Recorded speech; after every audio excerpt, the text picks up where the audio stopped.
Next speaker is the Chief Diversity Officer for S&P Global. Now, he's responsible for the development and enhancement of S&P Global's business opportunities within the growing and diverse automotive market.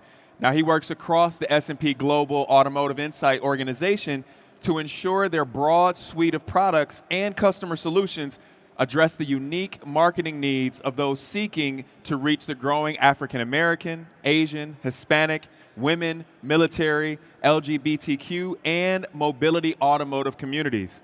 And we're glad to have him here. So, he's going to discuss the demographics and the future majority consumers. So please, do me a favor and welcome Marc Bland. Thank you, brother. Appreciate You're welcome. Come on, okay. Good afternoon, everybody. Hey, I'm here with a bunch of dealers and automotive leaders. Good afternoon, everybody. No, I know I'm here. All right, NADA 2024. Hey, so what I want to do, as she mentioned, is talk about the power, the buying power, and the opportunity you have to build your bottom line by leaning in and including, not excluding anybody, but including future majority consumers. So first and foremost, why do I call them future majority consumers? It's not me, and I say my big mouth because I say everything that I believe in, because at S&P Global I have the data to back up everything I say, and I'm going to show you that. But it's because the U.S. Census came out and said that 2045 is the year there's something super significant is going to happen in the United States, where blacks, Asians, and Hispanics will become the majority population.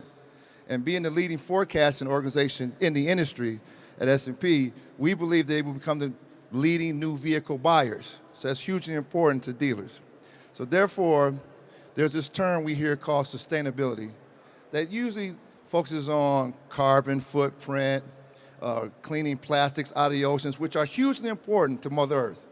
But none of those things will walk into a retail outlet and buy your beautiful vehicles and services that you offer. Who will are consumers.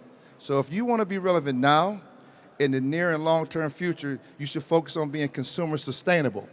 So thus, I challenge each of you and everybody in ADA this day and every day henceforward to ask yourself, what are you doing today to align yourself with the future majority of tomorrow?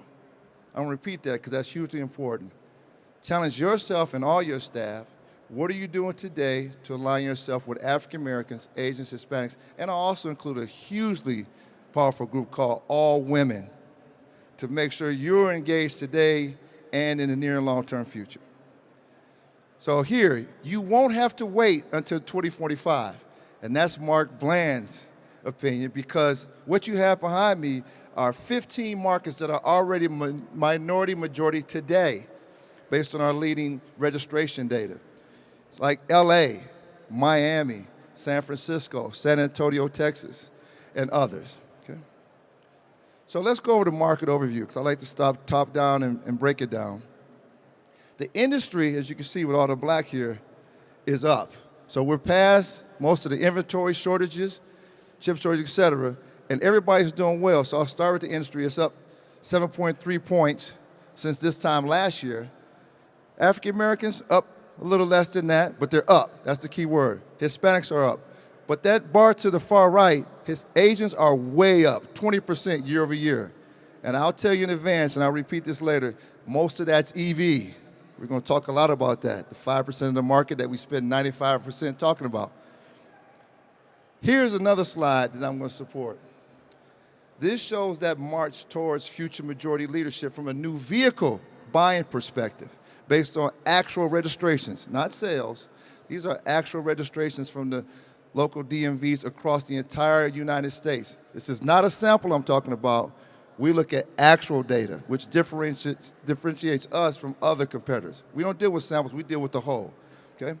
You can see that we've marched from 28.7 share being future majority consumers to a whopping 33% in just a few years.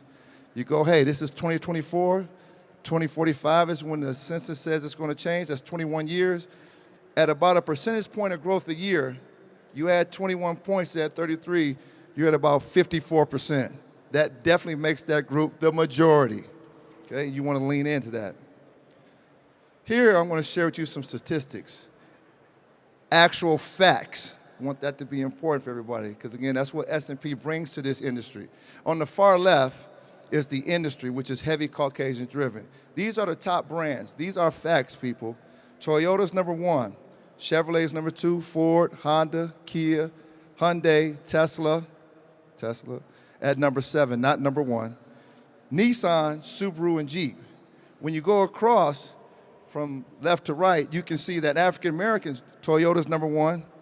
Then there's Honda, Chevrolet, Kia, Nissan, Ford, Hyundai, Jeep. Tesla is actually 7 with the industry, and they fall all the way down to 9 with blacks. That's a key indicator. I'll come back to that later. And then GMC. We go across to Hispanic. It's Toyota again, Honda, Chevrolet, Ford, Nissan, Kia, Hyundai. Tesla 8. Again, at the industry, they were 7. They fell a point to 8. Starting to see something here. Jeep and GMC. Then we come to that group called Asian consumers in the United States. The number 1 brand that Asians select over all others is Tesla. So you're starting to pick up on something here. Then it's Toyota, Honda, Hyundai, Lexus. Now I went through 3 groups, and I haven't talked about a luxury brand until I got to Asians. Tesla, Lexus, BMW, Mercedes. I'll pause there and say, based on that alone, we consider them the most affluent new vehicle buyers in the United States, based on their new vehicle buying preferences. Then there's Kia, Subaru, and Mazda. So what are consumers actually driving at the model level? Yes, the F-Series truck is number 1, but number 2 in the United States is the Model Y. So when you look at that, you think, man, this electrification renaissance we're going through is really happening. Then you go through and you go back to another full-size pickup, Silverado. Then there's the mighty RAV4, CR-V, and then you've got Ram, Camry, et cetera. And then you get to the Model 3. There's 2 cars in the top 10 or so that are electric, but only 2. No other electrics in the list. Another key point. But look at blacks, Hispanics, and Asians. You see something different. And I'm just going to pause at this junction and say, this supports our philosophy that one size going to market does not fit all. Because when you look at blacks, the top 2 vehicles come from Toyota, RAV4 and Camry. Then there's the Accord, CR-V, the F-Series, Silverado, Rogue, etc. Hispanics, RAV4 and Camry, Silverado, CR-V, Civic, etc. Blacks had no EVs in their top 10. Hispanic has 1 EV at number 10, not number 1. Then you get to Asians, totally different story. Out of all the vehicles that you all produce and sell, their number 1 choice nationwide is the Model Y, followed by another Tesla model, the Model 3.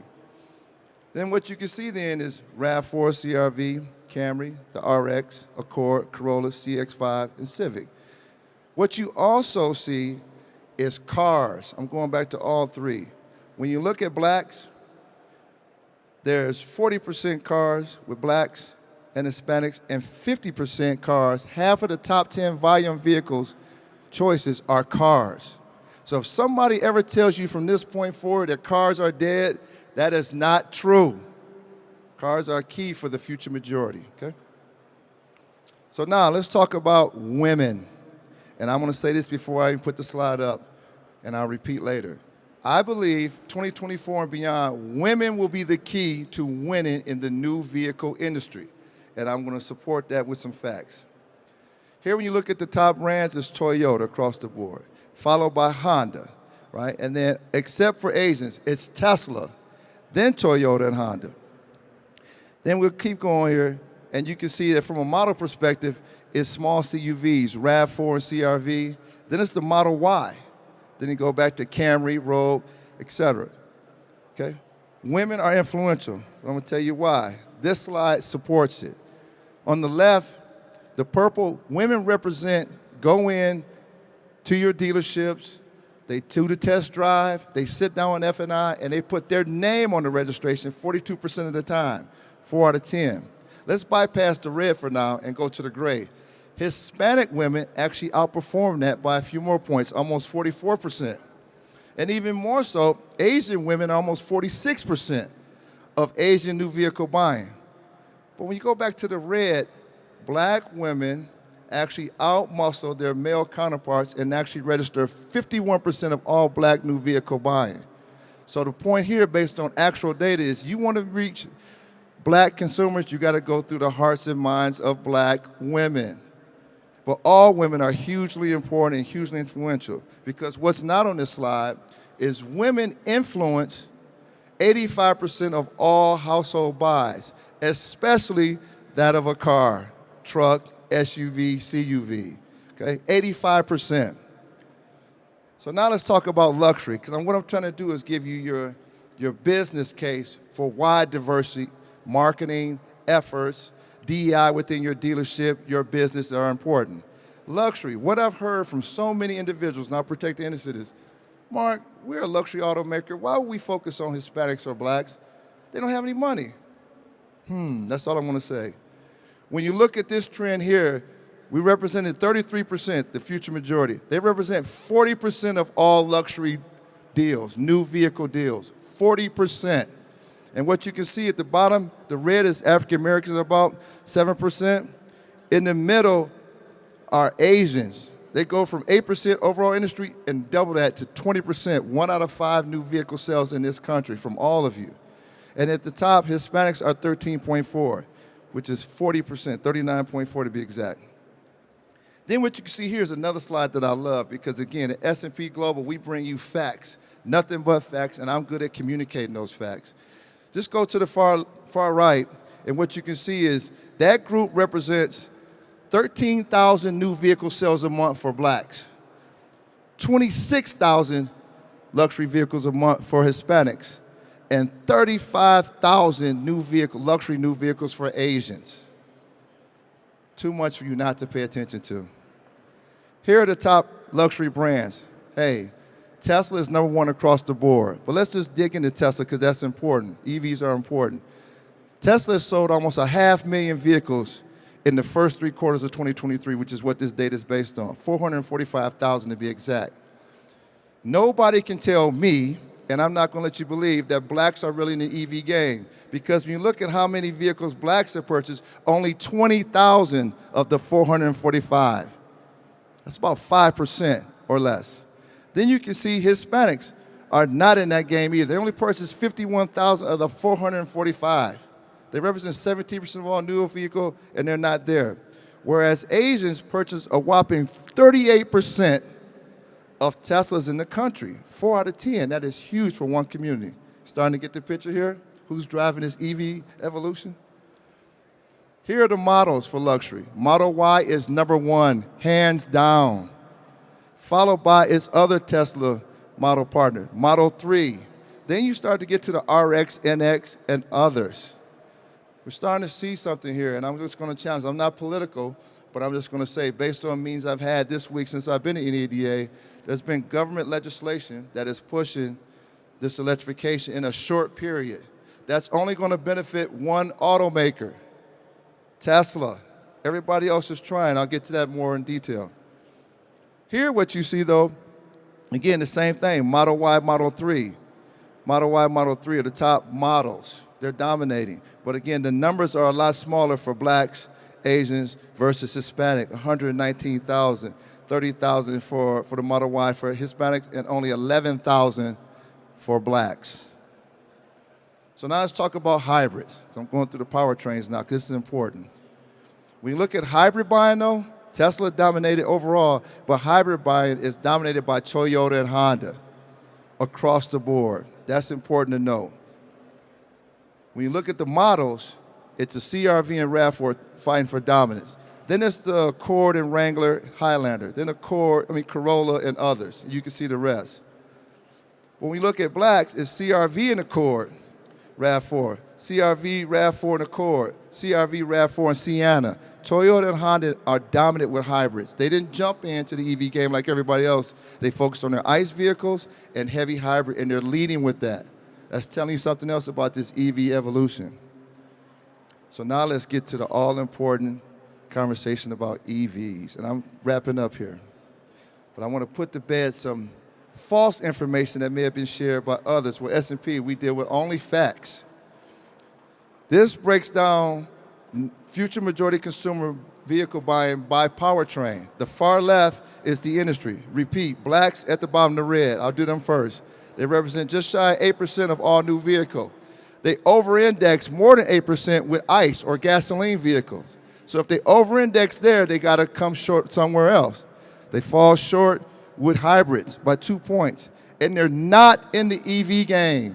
They're only 4.8% of this all-important EV evolution. I'll pause and say, you all have to help the OEMs and work together with your agency partners to address their concerns. They have real concerns about EV, which is creating roadblocks to acceptance. And you have to communicate, put to bed people's fears, and really address the concerns of women. I'll get to that more later. Hispanics, similar to blacks, 17.3% of all new vehicle, 18% of ICE. They are still hanging on the ICE just like their black counterparts. They're only 15% of hybrid, not there. And they're definitely not in the EV game. They're less than 13%. That's a 4 percentage point difference.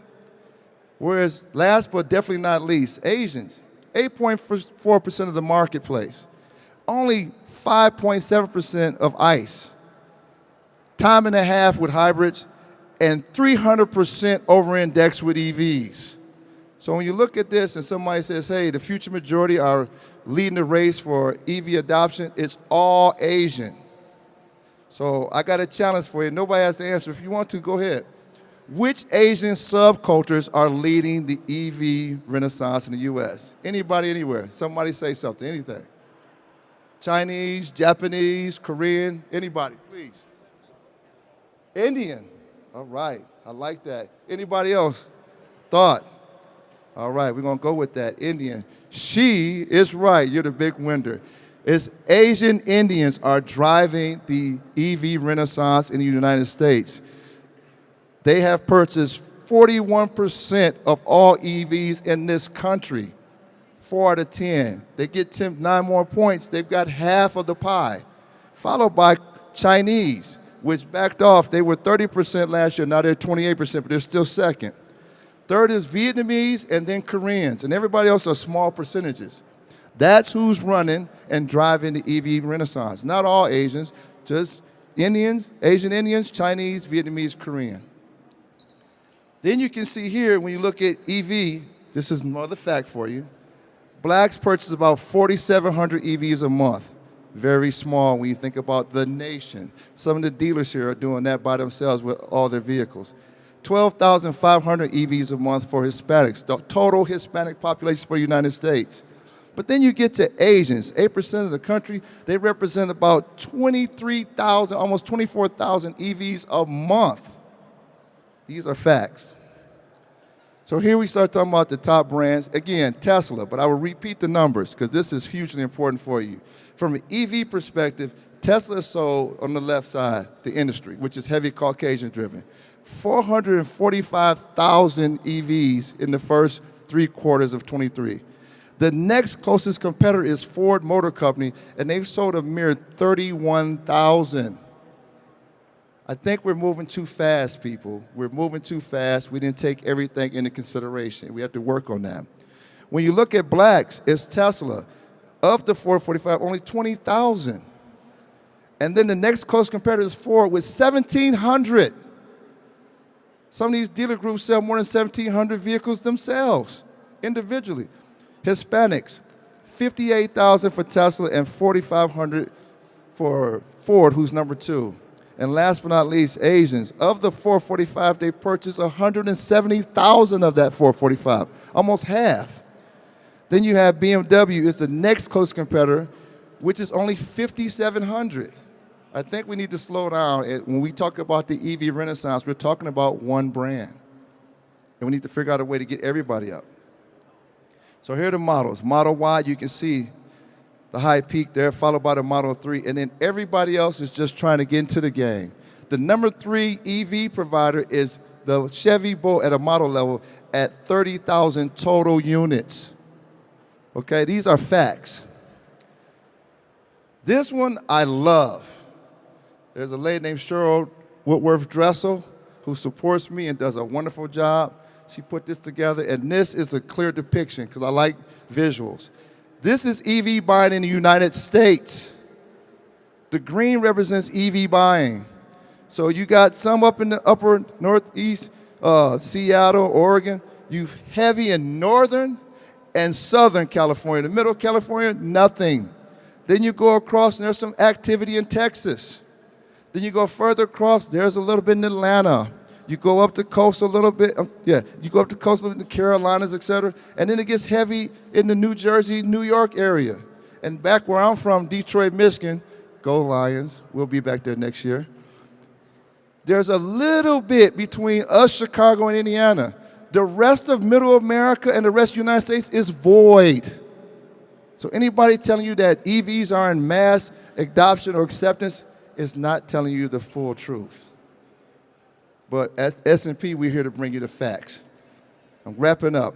Women, I start out by saying most important consumer, focus on, don't neglect us men, but make sure you lean to those women based on their influence. When you look on the left, women represent 42% of all new vehicle buying. They over-index and lead the renaissance with hybrids, but they're not in the EV game. I'm here to tell you as one individual, there's many here, that women, we need to address their concerns for the simple fact that if women don't believe in it, they're not going to buy it themselves. And if they don't buy it themselves, there's no way to convince me or any of their male counterparts to buy.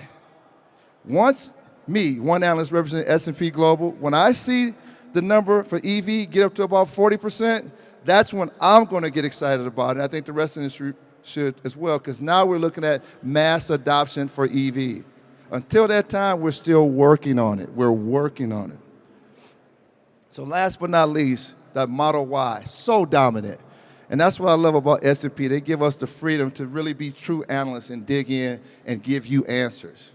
So who's buying the Model Y? I'm not going to give you everything, I'm going to give you some. From a money perspective, from a household income perspective, I've highlighted in the green. Let's go with the first one, all others. 14.8% of Model Ys are being purchased with people who have household income of $20,000 to $29,000. Now let's be clear, I'm not kidding myself and I don't want to kid you. Those are young adults that are tied to affluent parents that have bought the EV for them, but they live in an apartment by themselves, because we look at that and analyze that at S&P Global. So let's discount that. Let's go down further and you start to see in that first line, all others. It gets real heavy at the 100 to 124. It gets super heavy with 1/3 of their purchases coming with 125 to 150 income. When they make their mark, they're buying. So that kind of hints a little thing to me that maybe when they're making 100 to 150,000, the Model Y is not the only vehicle. Maybe it's an addition to the garage. It's not disposal, they're adding to. And then it goes down. When you look at blacks, Asians, Hispanics, you start to say nothing until I get to 50 to 99. That's right, people. I said 50 to 99 is where the major buying is happening. So what that tells you, or tells me, you need to lower your thresholds. If they have 50 to 100,000 income, sell them the car. Because if you don't sell them that, they're going to buy something else. Because me personally, I was the first college graduate in my family, and when I did what nobody else in my family did, I felt I was Superman, and everything this earth had, I wanted and I deserved it. At that kind of income as it grew, okay? Then you go down and nothing really between 100 to 124, and they go back up at 125 to 150. Then nothing. It's like they get these spurts, they move away from it, and then they jump down at 200 to 250 plus. Lots going on. That's an affluent household. Probably more than one car in the garage. So with that, let's go to age. Age buying. I want to put to bed a myth. Everybody talks, what's Gen Z doing? They're not doing anything when it comes to Model Y. Yeah, they're buying a lot of cell phones and iPads and all these other disposable things. They don't have $75,000 plus for a vehicle. So let's put that to bed, 18 to 24. But 25 to 34, they start to get into it. The sweet spot is 35 to 44-year-olds for Model Y. It continues on to 45 to 54, starts to wane down a little bit, 55 to 64, 65 to 74, and nothing at 75 plus. Last but not least, my hypothesis, which we have data through our household database, which I use to prove it. The Model Y for Caucasians, yes, is 35.4% by itself, but right behind that is 35%. But when you look at blacks, Asians, Hispanics, so that future majority, the Model Y is sharing a garage with another vehicle more often than not, at almost 40%. So last but not least, who is it sharing a garage with? More often than not, it's sharing a garage with another model, with a Model Y, another Tesla. 13% of the time, 1 out of 10. But what's cool is one brand who's really dominant, not just in ICE, but also in hybrids, Toyota. 8 out of the top 15 models that a Model Y shares a garage with come from one brand, Toyota. So they're doing something right over there. And then equally so, I will provide a fact to support my prior statement that cars are not dead. 7 out of the top 15 vehicles that a Tesla Model Y shares a garage with are cars. Cars, because the future majority love cars. So with that, I am Marc Bland. I represent S&P Global Mobility. We're at booth 3131. Thank you.